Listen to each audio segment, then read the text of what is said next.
Hola, ¿qué tal, amigas, amigos? Bienvenidas, bienvenidos en esta noche especial en que vamos a tener el gusto de hablar de una faceta poco conocida de la tan llevada y traída reforma judicial que se ha planteado no solo en nuestro estado, sino en nuestro país para los próximos meses. Una faceta que tiene que ver con la abogacía organizada, con los colegios de profesionistas que se dedican a la postulancia, al litigio, y para eso tenemos a un experto libre de toda excepción y con una enorme experiencia, muy querido amigo. Me da un enorme gusto reencontrarme con él después de muchos años.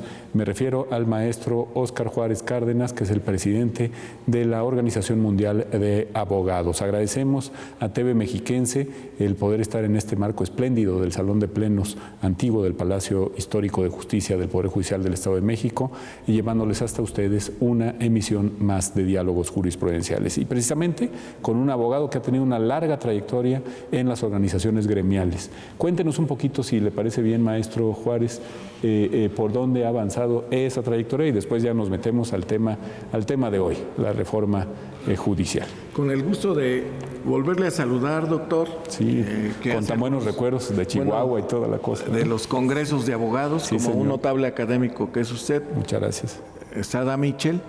Y también con el beneplácito de que el presidente de este tribunal del Estado de México nos abra las puertas a los abogados litigantes, sí, colegiados en asociaciones. Agradezco al magistrado Ricardo Sodi por permitirnos que la voz de nosotros también sea escuchado en el marco de esta importantísima reforma. E inmediatamente, hace poco tiempo, celebramos el Día de la Abogacía, gracias al dictado de la primera cátedra de leyes en la Real y Pontificia Universidad de México, hace ya casi 500 años. Ya sabe usted que se celebra el 12 de julio, me parece. 12 de julio, sí. Inmediatamente el magistrado presidente, pues lo que nos instruyó es que abriéramos al diálogo con la abogacía este tipo de espacios. Por lo tanto, nos es muy, muy honroso y un privilegio inaugurar estos espacios con usted. Pues muchas gracias. Pues yo creo que es un tema que todo se entrelaza. Los festejos del Día del Abogado, pues si rememoramos cuando se impartió la primera cátedra de Derecho en México por Bartolomé Díaz y Albornoz en la Pontificia Universidad de México, pero posterior a ello, a la llegada, al establecimiento de la cátedra, también se da un hecho muy importante en la colonia, que es la creación del primer colegio en tierra americana, de que abogados, es ¿no? el Real e Ilustre Colegio de Abogados, que después de la época de Independiente, pues únicamente se queda como el Ilustre y Nacional. Ilustre y Nacional Colegio. Entonces también la colegiación es una institución de larga historia en nuestro país. Muy antigua entre nosotros, ¿verdad? Bueno, y los notarios ni se diga. No se diga. Desde el siglo XVI. Y era obligatoria, sí, en el pasado, en la etapa de la colonia. No había un abogado que pudiera ir a la Real Audiencia si no estaba colegiado. En el caso de un servidor, pues desde joven yo egresé de la Universidad Autónoma de este estado, del Estado de México, y en mi municipio fui presidente de la barra. Fui parte desde joven del Colegio del Estado de México. O sea, usted es mexiquense, por Yo soy mexiquense, sí, aunque radico en la Ciudad de México actualmente. Y después fui presidente de la Federación de Abogados del Estado de México y desde aquí participé en el movimiento gremial nacional, en la Confederación Nacional de Colegios y Asociaciones de Abogados de México, CONCAM. Y hoy en día presido la Organización Mundial de Abogados. Durante estos 30 años que he participado en el movimiento gremial, que a la vez he litigado en el Estado de México, en la Ciudad de México, en el Estado de Querétaro, bueno, pues hemos acompañado muchos cambios importantes en la administración de justicia. Solo recordar que antes los juzgados eran en casas rentadas, hoy hay infraestructura en los juzgados. Importantes reformas se han dado en estos 30 años en materia procesal, sí, como la reforma al sistema penal. De justicia penal, de justicia penal, vivimos muy de cerca, ¿no? Del 2008. Reformas importantes en materia familiar también. Laboral, la incorporación de los juzgados. Y siempre hemos acompañado a estas reformas, tanto al Poder Legislativo, en la opinión, Y luego en la implementación, nos hemos acercado a los tribunales estatales y nos han otorgado capacitación.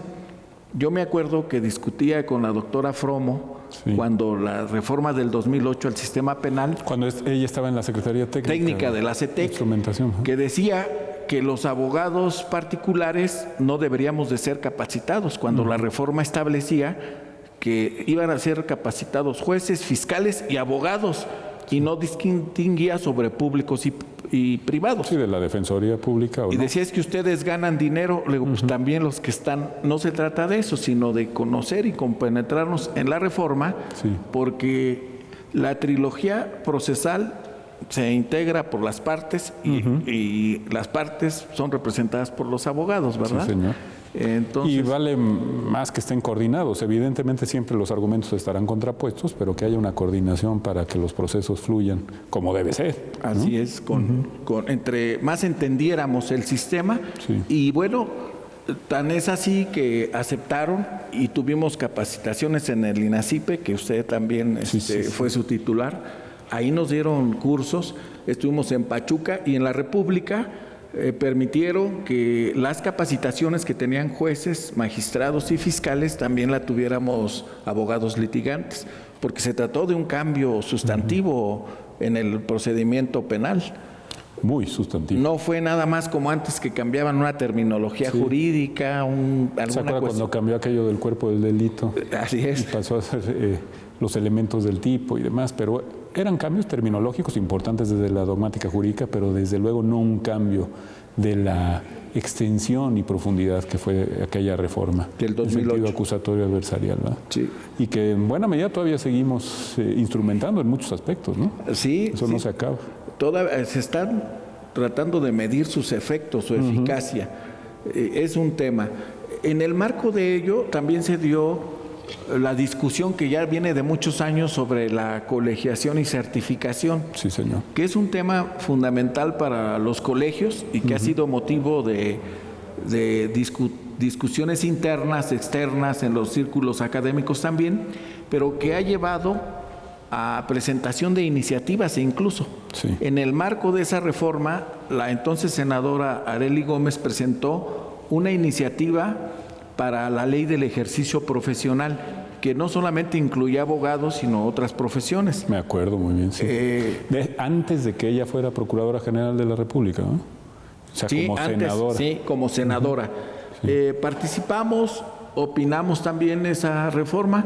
Había aspectos buenos, había aspectos no tan buenos desde nuestro punto de vista del ejercicio profesional, y no transitó la propuesta. Aprovecho para comentarle, maestro, usted sabe de esto mucho más que yo, pero me parece un detalle muy, muy interesante ahora que mencionó al ilustre y nacional Colegio de Abogados.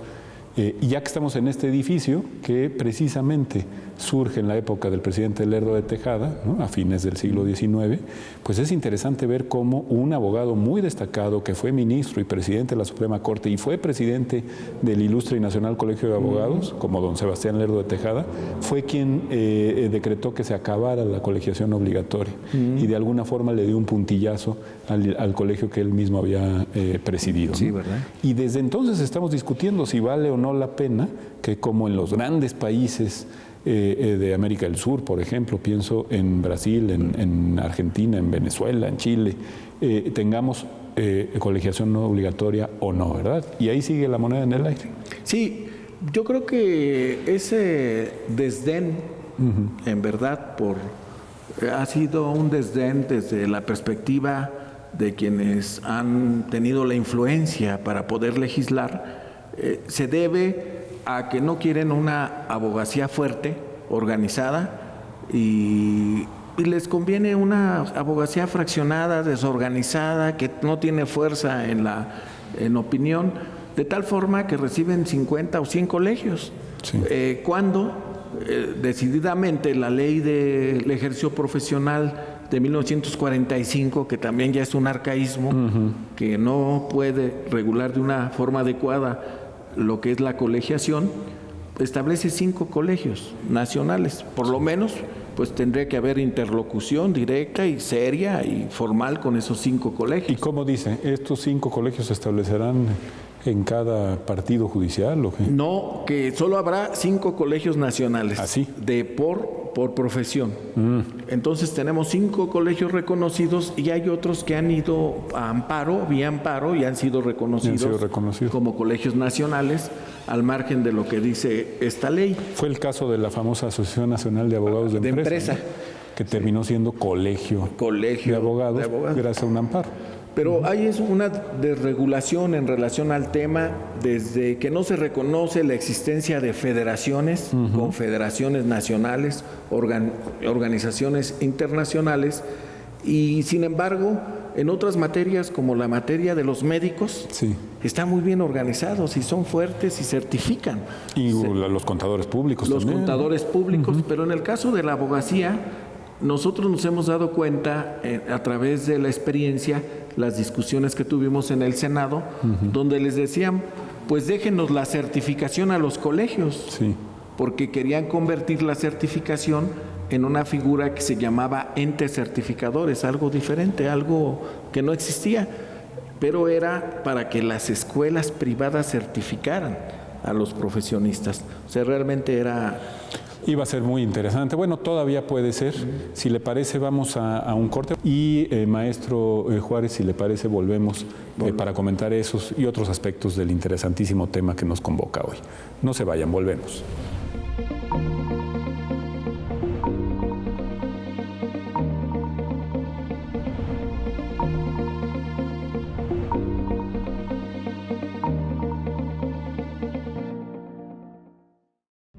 Hacer memoria para hacer justicia. Giuseppe y la herencia del cacique de Jilotepec. Murió mi padre. Giuseppe de Santiago es protagonista de un expediente de 1583, el más antiguo del Archivo General del Poder Judicial del Estado de México. Escrita en náhuatl y español, se trata de la primera causa civil de la que tenemos noticia en México. Giuseppe era el único hijo legítimo y heredero universal del rico cacique indígena de Toluca, don Bartolomé de Santiago, principal del pueblo de Jilotepec. Compareció ante el alcalde para querellarse contra su madrastra, la indígena María Ramírez, pues hacía más de un año que su padre había fallecido y ella mantenía la tenencia de muchos bienes sin darle cuenta. Giuseppe solicitó que se citara a su madrastra a declarar. Manifiesto que heredé de mi padre 2 casas, 2 estancos, una petaquilla de chalchihuites y 300 hanegas de maíz. La justicia estaba a cargo de un alcalde ordinario, pero al conocer el pedimento de Giuseppe, el mismísimo virrey de la Nueva España, don Lorenzo Suárez de Mendoza, intervino. Atended al querellante, que se le haga justicia breve y sumariamente por haber sufrido agravio. El alcalde realizó inventario de bienes, velas, mantas, cobijas, enaguas, camisas, pinturas, libros en lengua mexicana, vestiduras de plumas de águila, mantas de pluma, piedras preciosas, objetos de oro. Se hizo una partición y para no dejarle en desamparo, María conservó casas que podían rentarse y siguió usando cementeras que a su muerte serían de Giuseppe. De cierta forma, un usufructo vitalicio. Era lo justo. En el juicio se aplicaron las 7 partidas de Alfonso X el Sabio, que en la Nueva España se convierten en derecho indiano. Un expediente que muestra sincretismo jurídico. Hoy, parte de México en la memoria del mundo de la UNESCO.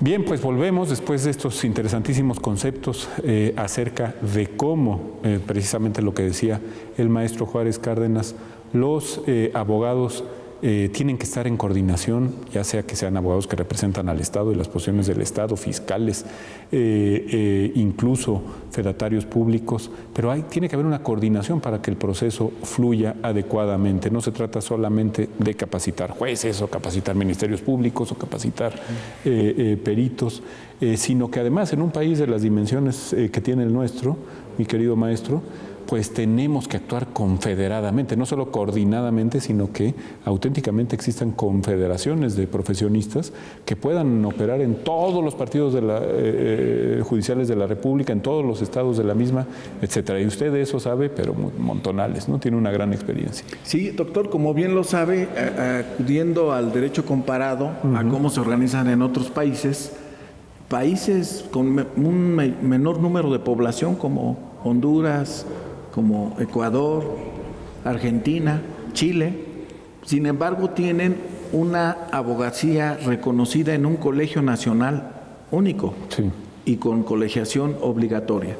En México... Que esto quiere decir que no puedes ejercer la profesión, por lo menos desde la postulancia y el litigio, si no estás colegiado, ¿no?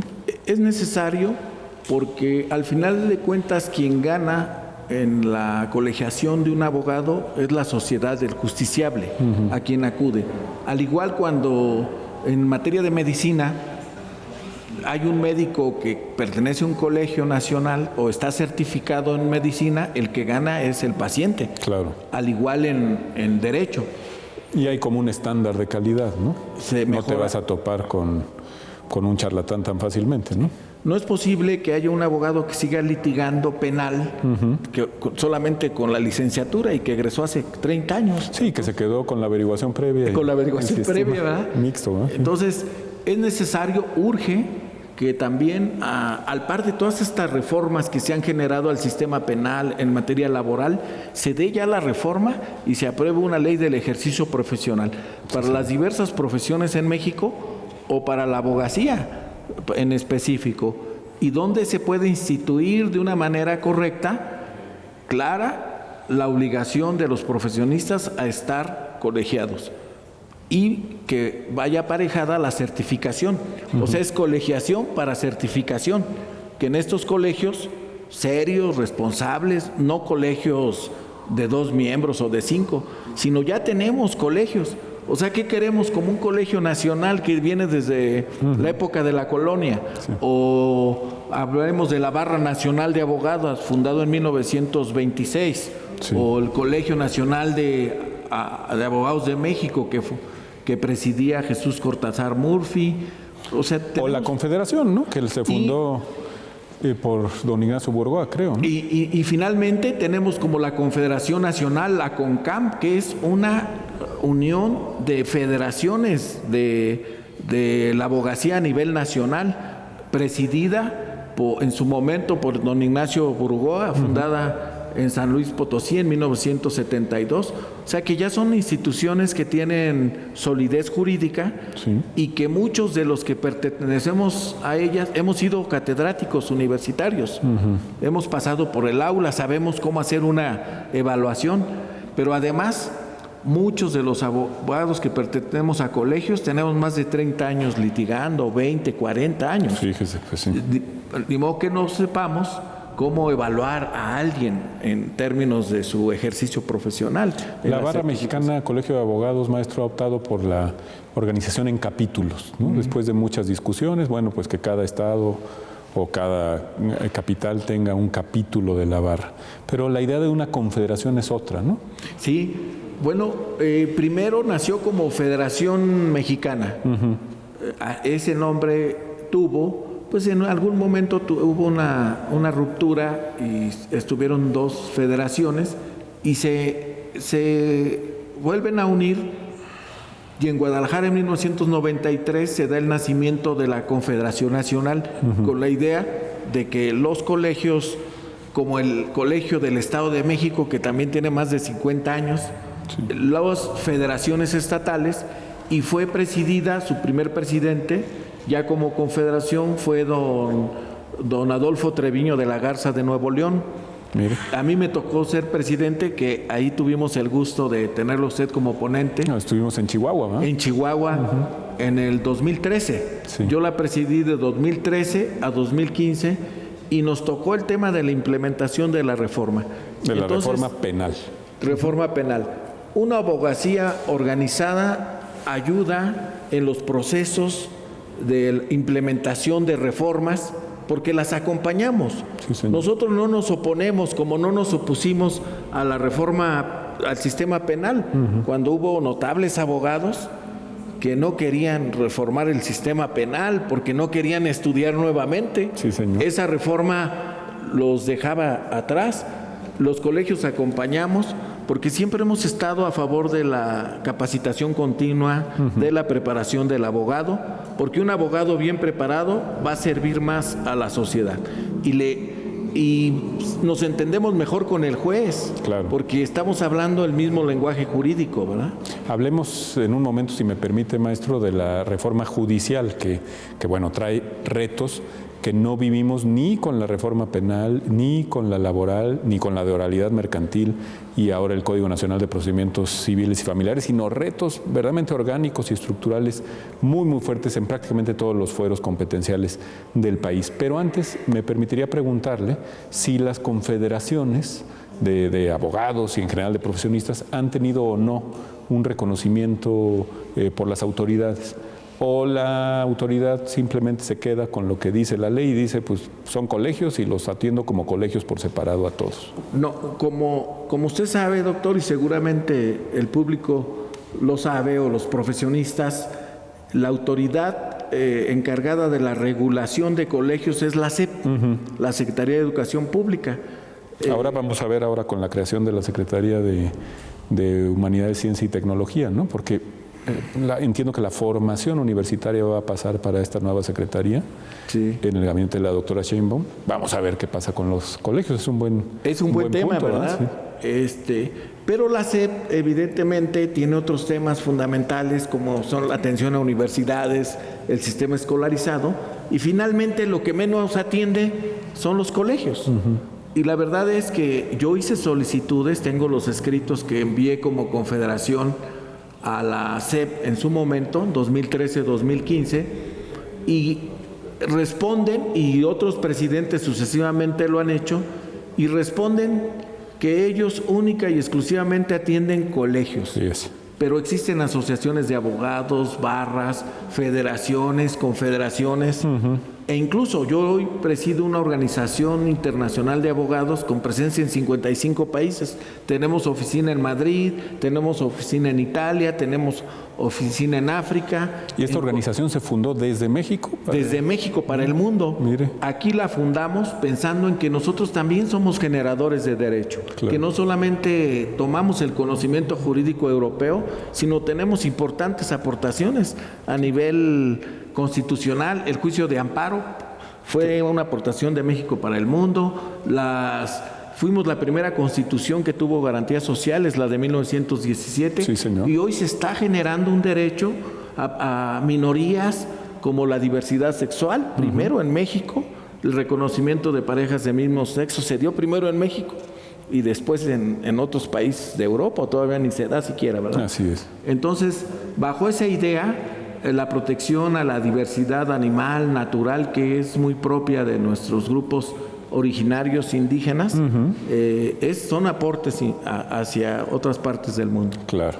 Bueno, y ahora sí, entrémosle al tema de cómo se ve una reforma, como está planteada desde el 5 de febrero por el presidente de la República, una reforma de enorme calado, que implica no solo la elección por voto universal, directo y secreto de jueces y en general operadores de la judicatura, sino también un tribunal disciplinario, reformas importantes en materia de efectos de la sentencia de amparo, reformas a la organización de la administración de los tribunales, con impacto también por vía de reforma al artículo 116 en los estados, en los tribunales superiores y poderes judiciales de los estados.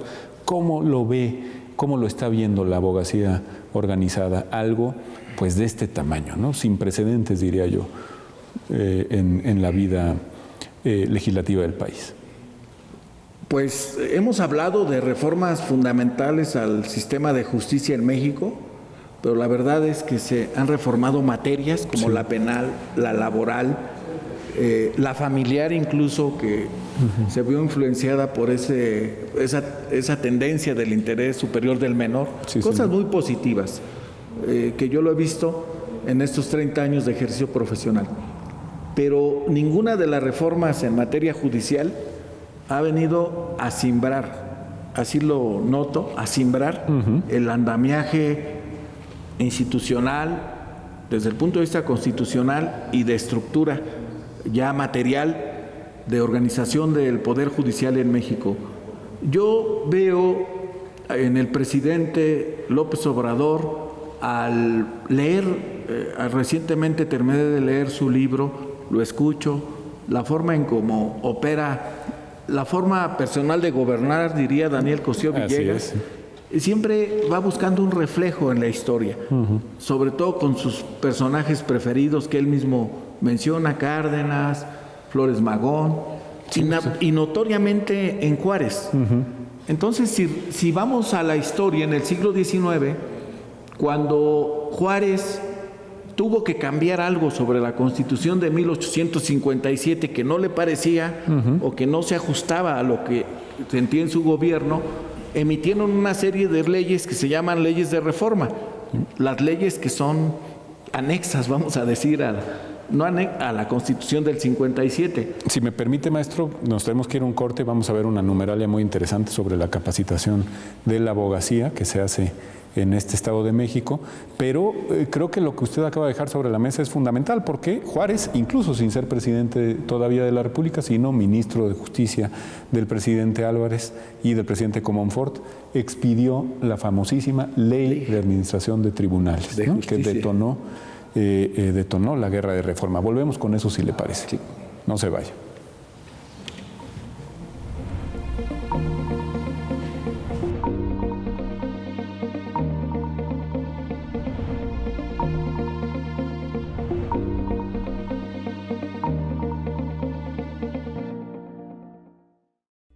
De acuerdo con la plataforma Data México, cuya fuente de información es la Encuesta Nacional de Ocupación y Empleo, ENOE, del INEGI, en el primer trimestre de 2024, la fuerza laboral de abogados en nuestro país asciende a 442,000 personas. Los profesionales del derecho ganan en promedio 7,000 pesos al mes y trabajan 36.9 horas a la semana. En el trimestre mencionado, los hombres representaron el 56.9% de la población ocupada en este gremio, mientras que las mujeres el 43.1%.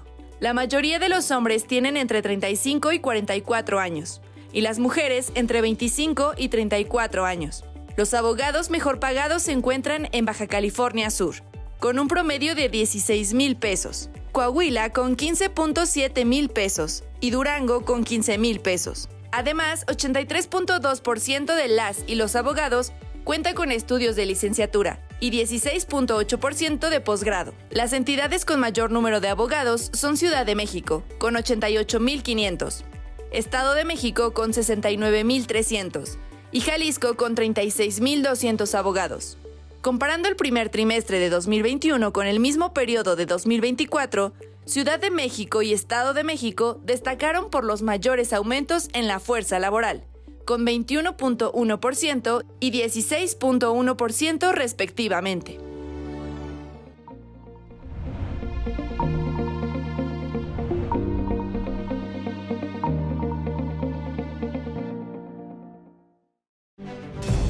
Hacer memoria para hacer justicia. Águilas imperiales en posición de vuelo, en su cuello laurel, muestra de poder y sabiduría. Ventanales y puertas contorneadas por hojas de roble y bellotas, símbolos de fortaleza, valor y moral. Originalmente, cubiertas por oro de 23.5 quilates, 134 metros cuadrados, muros de adobe con 5 ventanas al norte, hemiciclo antecedido por 3 escalones y al poniente 4 puertas entableradas, 180 pompones en techo y 3 candiles checos. Este es el histórico Salón de Plenos del Poder Judicial, restaurado en el 2021, la primera acción rumbo al Bicentenario. Rescatar el Salón de Plenos es muy importante porque vamos a devolverle su majestuosidad, la grandeza que ha tenido y ha sido testigo de grandes acontecimientos, no solamente para el Poder Judicial, sino para todo el Estado de México. Ese salón fue sede de la legislatura. Desde ahí se hacían recepciones para celebrar las fiestas de la Independencia Nacional. La Guía de los Viajeros, de Aurelio J. Venegas, refiere a este recinto como el Salón Rojo. Se dice que Porfirio Díaz lo visitó y aquí se hicieron las exequias de Vicente Villada, quien residía en el palacio. Un palacio que fue diseñado por un niño héroe. Sí, escuchaste bien, un niño héroe, el ingeniero Ramón Rodríguez de Arangoiti, uno de los cadetes que defendió el castillo de Chapultepec. Llegó a Toluca en 1870 a crear y construir, entre sus obras, el Palacio de Gobierno, actualmente residencia del Poder Judicial. Dentro, el Salón de Plenos, donde magistradas y magistrados toman las decisiones y planteamientos en favor de la justicia.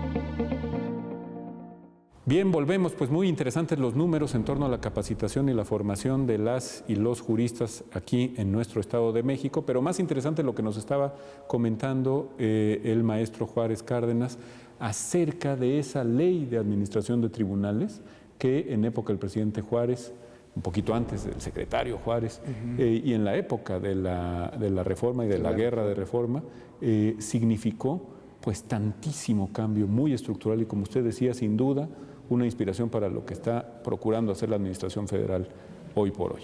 Sí, recordamos esta reforma que impulsa el licenciado Benito Juárez García, establece la separación del fuero común y el fuero militar. Así es. Para que quien cometiera un delito del orden militar fuera juzgado por militares, pero los militares no pudieran juzgar a los ciudadanos. A los ciudadanos. ¿Qué pasaba? Y lo mismo el fuero religioso, que también se acabó, ¿no? Pasaba que había muchos abusos por parte de los militares.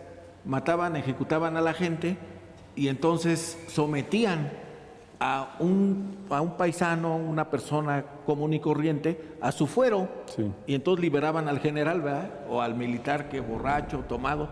Juárez, con mucha entereza, hace la propuesta de la ley de la administración de justicia y desde entonces se crea el fuero militar y el fuero común. Y cuando un militar comete un delito del fuero común, hoy en día todavía es juzgado en el fuero común. Por lo tanto... Y por cierto que también logró sustituir a todos los magistrados, ministros, individuos, como se decía entonces, de la Suprema Corte. Se hizo un cambio general de la Suprema Corte a través de esa ley. Entonces, yo veo en esta presentación, en esta fecha simbólica del 5 de febrero, porque digo, el presidente va buscando reflejos históricos. Sí, pues la Constitución del 57 y la Constitución del 17 y San Felipe de Jesús, y pues todo ha ocurrido el 5 de febrero. El 5 de febrero. Entonces, va buscando en ese reflejo histórico un sustento de esta propuesta de modificación al sistema de justicia federal en México y también local.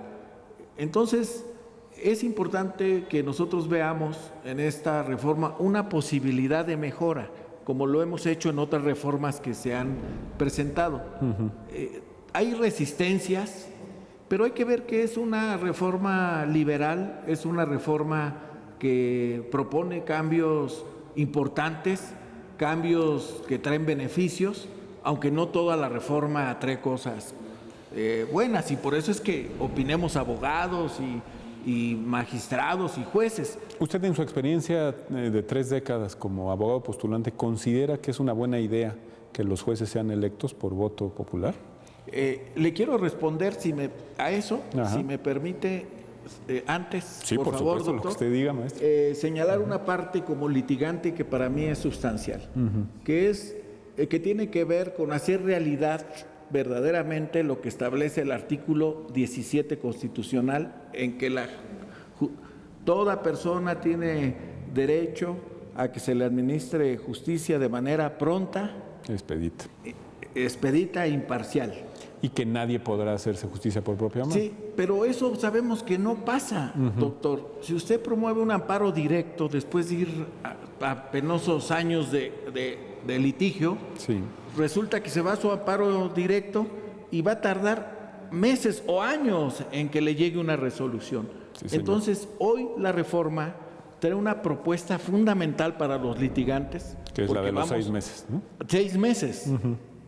O si no cumplen con lo que establece el artículo 22, que es un año, se le da vista al Tribunal de Sanción, de Disciplina, para que los jueces pues se apuren a resolver, porque retardan el trabajo del litigante, pero el justiciable, el que está esperando que su asunto finalmente se resuelva. Sí, señor. Que también tiene que ver con la calidad jurisdiccional, porque lo que sucede también es que, aparte de que se tardan, le invocan una causal de improcedencia o de sobreseimiento y no entran al fondo del asunto. Imagínese. Por eso también se está hablando de la calidad en el servicio en términos jurisdiccionales. Después de que han pasado meses, encima te dicen que no procede, ¿no? Que no procede. inadmiten. Por ello, entonces viene un tema que se marca en la exposición de motivos de la reforma, donde el Poder Judicial Federal se ha separado del sentido de la gente. La gente no lo percibe como algo que le sirva o que le ayude, sino por el contrario, que le retarda, que finalmente no da una satisfacción. Por lo tanto, el tema que es de la mayor discusión tiene que ver con que si los jueces deben o no ser electos de manera popular. ¿Le parece, maestro presidente, que volvamos con este tema en el último segmento de nuestro programa? Porque tenemos precisamente en relación con la opinión de la gente, varias opiniones, varios minutos de opiniones muy interesantes de estudiantes de Derecho aquí en nuestro estado y cerca de él, también en el área metropolitana. No se vayan, vean estas opiniones muy, muy importantes para formar criterio. Volvemos.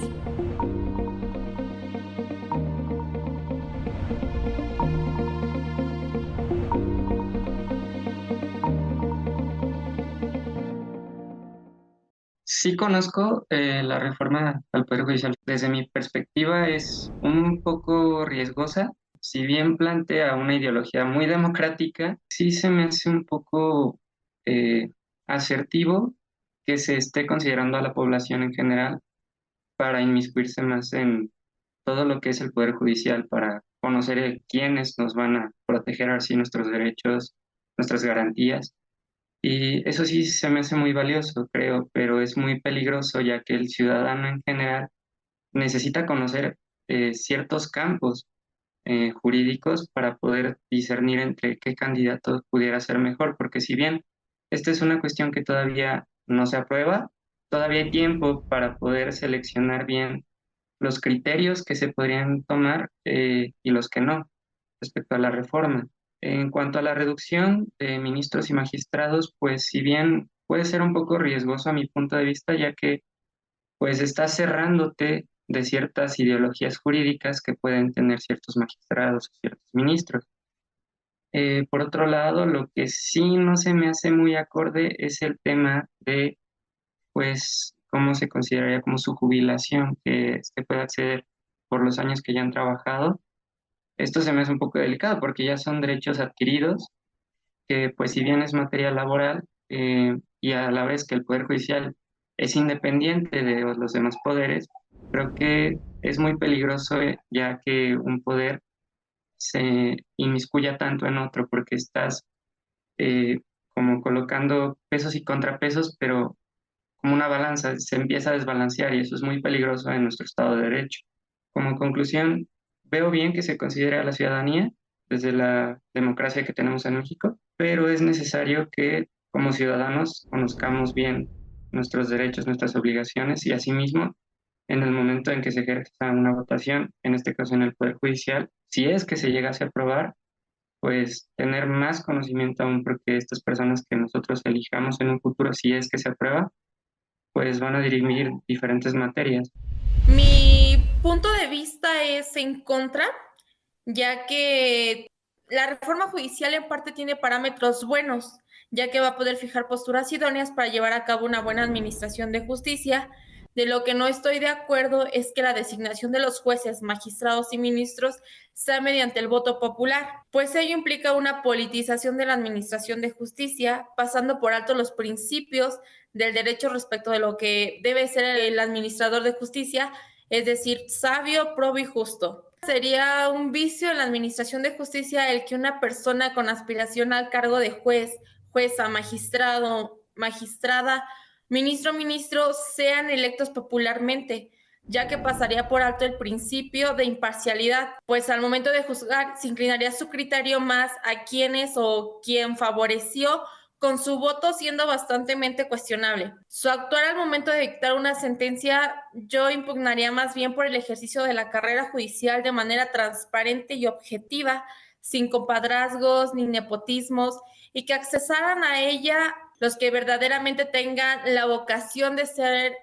verdaderos administradores de la justicia de esta nación. Siendo así, deberán de cumplir con los perfiles idóneos. En el Poder Judicial efectivamente se requiere de una reforma, pero no en el sentido de que esta se esté proponiendo. Más bien yo estaría a favor, como se dice en el vulgo, limpiar la casa, es decir, desaparecer los cotos de poder que existen en el Poder Judicial, los compadrazgos, los nepotismos. Pugnaría por una carrera judicial con la autenticidad, la objetividad, transparente, en la que se elijan a personas idóneas, debidamente preparadas para ejercer este cargo, y no a través del voto popular, ya que ello politiza la figura del juez y no garantiza que se designen a personas con perfiles idóneos.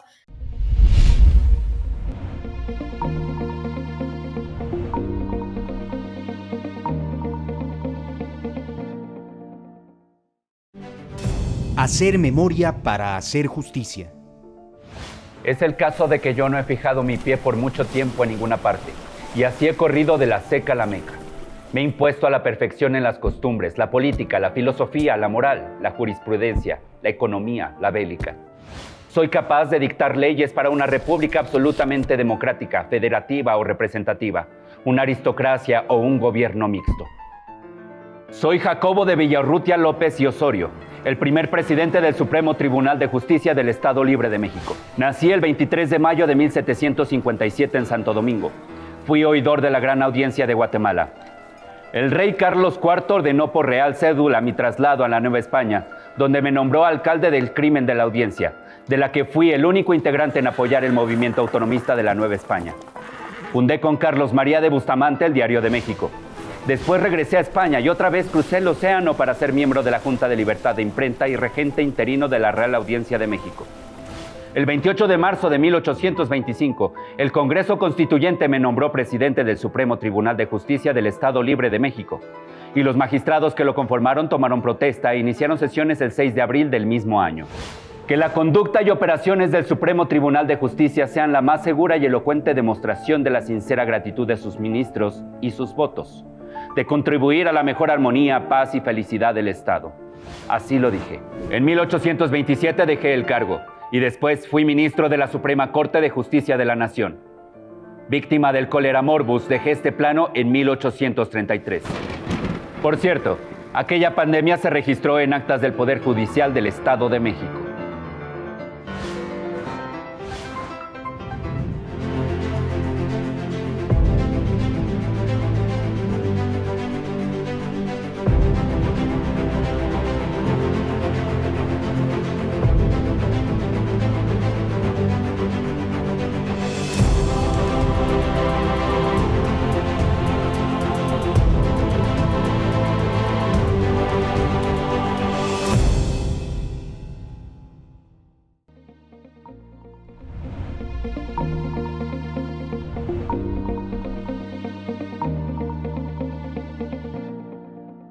Bueno, pues ya vimos lo que opina la gente, y la gente más joven que ha estado en contacto poco con el sistema de justicia, pero que ya tiene formada una opinión a veces muy lejana de los jueces y de la labor de los jueces, precisamente por lo que usted señalaba, maestro Juárez Cárdenas. Pero nos habíamos quedado en que quizá la elección, solo quizá, por el voto popular podría traer una mayor cercanía con los intereses de las personas y con su manera de concebir la justicia. Sí, como está propuesta la reforma, lo que hemos considerado desde la abogacía, que se da una apertura en cuanto se habla que podrán participar personas que tengan carrera judicial, pero también pueden participar gente que tenga experiencia en el ejercicio profesional y que sean honorables y probos, dice la iniciativa. La redacción del artículo propuesto. Eso da la posibilidad de que participen, sean propuestos abogados litigantes, académicos de las universidades, gente que está inmerso en el fenómeno, comisionados de los derechos humanos, que también conocen mucho sobre la materia, ¿verdad? Ahora, te tienen que proponer, bien sea el Ejecutivo, el Legislativo o la propia Suprema Corte, en el caso de magistrados de circuito y jueces de distrito, ¿no? Entonces, no es algo como lo han querido a veces manejar los medios de comunicación, extralógico, fuera de contexto, el que se trate de elegir directamente. La Constitución de 1857 estableció en su artículo 92, por primera vez, la forma de elección a través de votación indirecta. Así es. A través de representantes, pero participaba... Sí, con sufragio y universal. Tiene un fundamento político, filosófico, en el artículo 39 constitucional, que a su vez viene ese artículo constitucional de la Constitución de Cádiz, en su artículo 3, sobre soberanía popular y de los sentimientos de la nación de Morelos, que dice que el pueblo en todo momento puede modificar su forma de gobierno y que todo gobierno o expresión del poder público dimana del pueblo, pero sobre todo se instituye para beneficio de este. Y cuando un poder no está sirviendo para beneficiar al pueblo, pues el pueblo a través de sus representantes lo puede cambiar, como es el caso del Congreso de la Unión, y más con una corriente política que tiene el poder de hacerlo en este momento por la expresión mayoritaria. Pero a partir de ello, también hay que considerar que en otros países se elige. En Bolivia se elige toda la Corte, en Estados Unidos de 50 estados en 39, lo que son los jueces locales se eligen vía elección popular, no la Corte. Los federales no. Los federales no, pero sí los locales. En Japón, en Suiza también los locales. Y aquí hay que ver que en nuestro federalismo es importante que esta reforma respete el federalismo mexicano, porque está imponiendo en esa parte la misma regla federal a lo local, a los ¿Cómo estados. sería respetar el federalismo en ese aspecto? ¿Que dejar que los estados cada quien decidiera? Pues que te tenga una discusión, un debate en los propios estados, porque hay una experiencia jurídica propia, hay universidades, hay magistrados, hay gente notable también en el ejercicio del poder, y debe darse una discusión en el seno de los estados, sí tomando en cuenta la Constitución Federal, pero como en Estados Unidos está esta situación, los federales se eligen de una forma y los estatales por elección. Entonces, esta reforma debe ser federalista y es uno de los puntos que yo creo que sí se deben de modificar. Porque en el caso de los tribunales estatales, ¿van a sacar a todos los magistrados o tendrán que esperar que cada magistrado vaya terminando su periodo y sucesivamente? Porque también no se puede ir una experiencia jurídica en temas sustanciales. Se ha hablado mucho de eso, y yo me imagino que la abogacía organizada está preocupada por la falta de escalonamiento, ¿no? Es decir, que hubiera posibilidades de un vacío temporal muy amplio, ¿no? En que nos quedáramos sin juzgadores y por lo tanto los procesos, pues a ver quién los atiende, ¿no? Exactamente. Debe de darse de una forma sincrónica, escalonada. Y otro punto también importante es, sí a la elección popular, pero la propuesta trata de eliminar el sistema de cuotas, de asignación, que ahora era el presidente de la República y era constitucional porque así se estableció en la Constitución del 17. El presidente propone al Senado. Ahora, en el caso de ministros de la Corte solamente. Ministros de la Corte. Ahora pasa a ser tripartito, pero sigue siendo cupular porque El presidente manda 10 propuestas, las cámaras mandan 10, 5 y 5, y el Poder Judicial va a mandar 10. Sigue siendo los poderes quienes van a proponer. ¿Qué es lo que hemos platicado, dialogado los abogados y los colegios?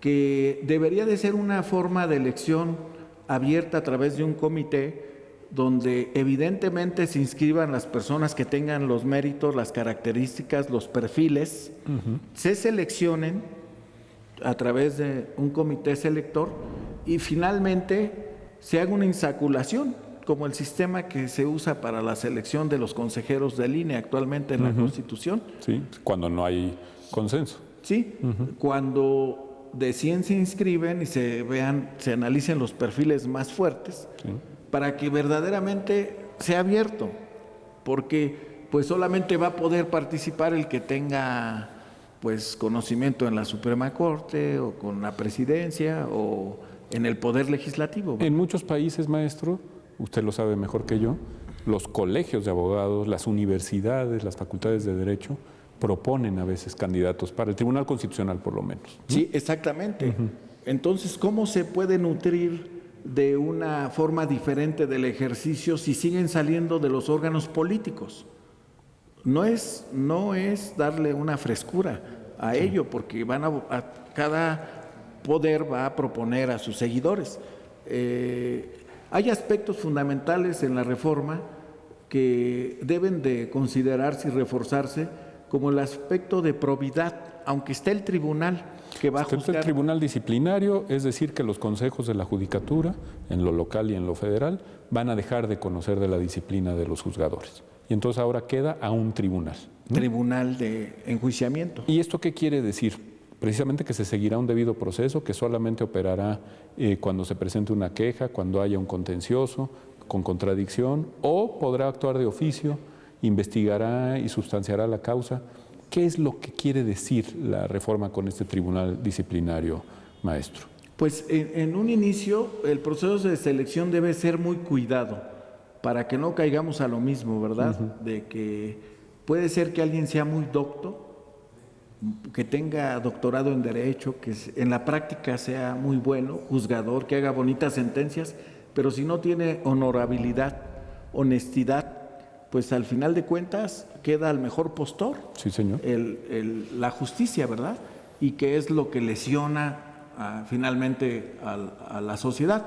Entonces es cuidar en la integración que hay magistrados honorables, hay jueces honorables que seguramente van a participar en estos procesos.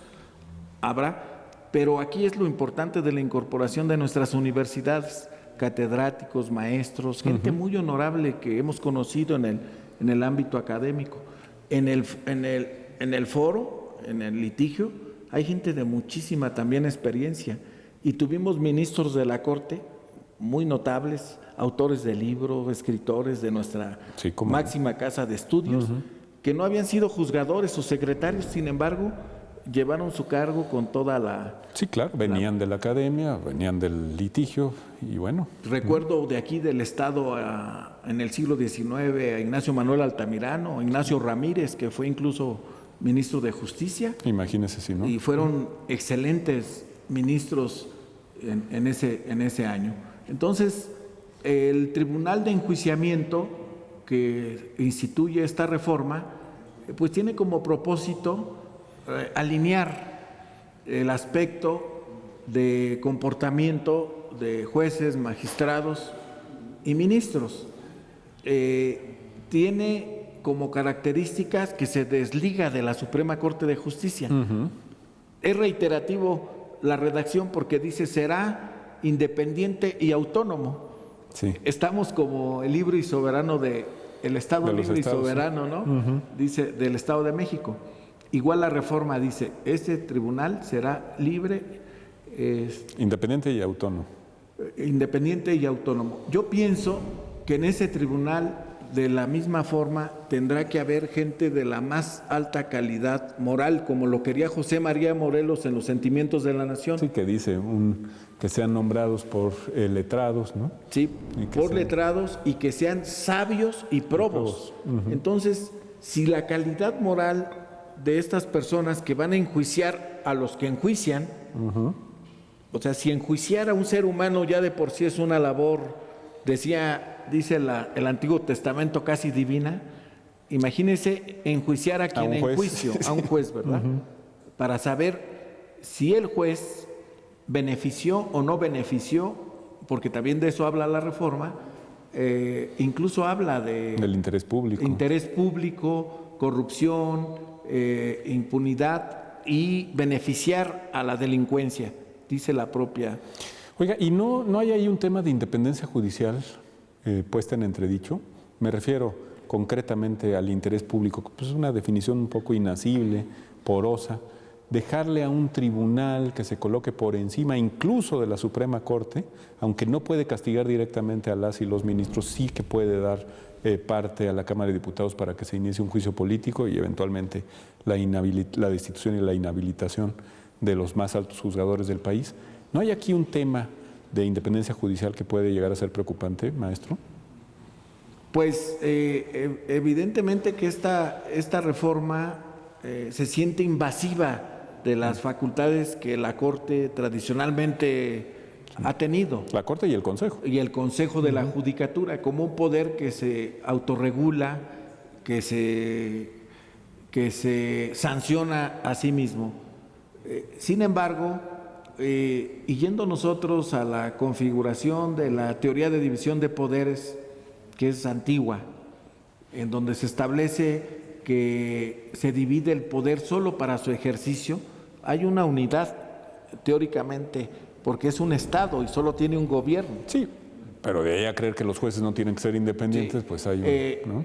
Entonces, la independencia judicial yo creo que es un elemento que se tiene que defender, que se debe de cuidar en esta reforma, en cuanto los jueces no sean reconvenidos, como se dice también en la Cámara, sí, por sus intervenciones, ellos por sus resoluciones. Exacto. Sino que se cuide que lo que se pueda sancionar en un juzgador no sea su resolución, sino su enriquecimiento ilícito. Claro, y los actos de corrupción, la cuestión de conducta, ¿no? Nepotismo. Que se ha hecho.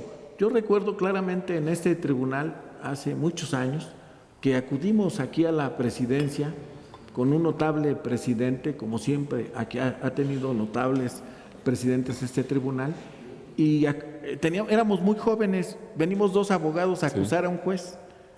Y salieron bien las cosas. Y salieron bien las cosas. Pues bueno, desgraciadamente hemos llegado al final de nuestro programa. Maestro, ha sido un privilegio escucharlo.